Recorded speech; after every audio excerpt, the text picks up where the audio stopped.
पालघर जिल्ह्यातील नालासोपारा पूर्व परिसरात सोमवारी दुपारी एक धक्कादायक अपघात घडला। वालईपाडा येथील संतोषी माता मंदिराजवळ चालकाचे नियंत्रण सुटल्याने एक सेंट्रो कार थेट रस्त्याच्या कडेला असलेल्या सुमारे 30 ते 40 फूट खोल विहिरीत कोसळली। या अपघातामुळे परिसरात एकच खळबळ उडाली। मिळालेल्या माहितीनुसार कारमध्ये चालकासह एक सहकारी असे 2 जण प्रवास करत होते। कार विहिरीत कोसळल्याचा मोठा आवाज होताच स्थानिक नागरिकांनी तात्काळ घटनास्थळी धाव घेत मदत कार्य सुरू केले।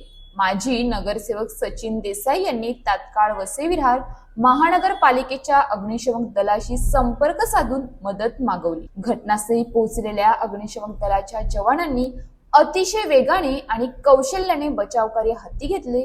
विहिरीत शिडी उतरवून तसेच सुरक्षा पट्ट्यांच्या साह्याने आत अडकलेल्या दोन्ही जणांना सुरक्षित बाहेर काढण्यात आले।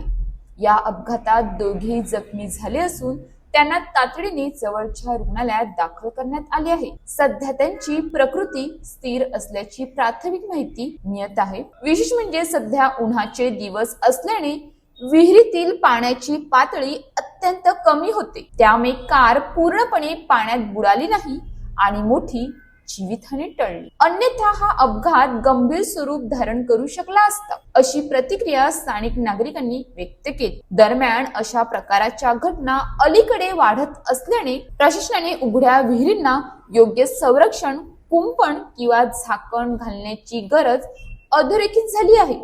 तसेच वाहन चालकांनीही वेगावर नियंत्रण ठेवणे आणि रस्त्याच्या कडेला वाहन चालवताना अधिक सतर्कता बाळगणे आवश्यक असल्याचे तज्ञांनी सांगितले आहे। उघड्या विहिरी आणि निष्काळजी वाहन चालक ही जीवघेणी जोडगोळी ठरू शकते। अशाच ताज्या बातम्यांसाठी आमच्या न्यूज पोलीस रिपोर्टर चॅनलला लगेच सबस्क्राईब करा आणि बेल आयकॉन दाबायला विसरू नका।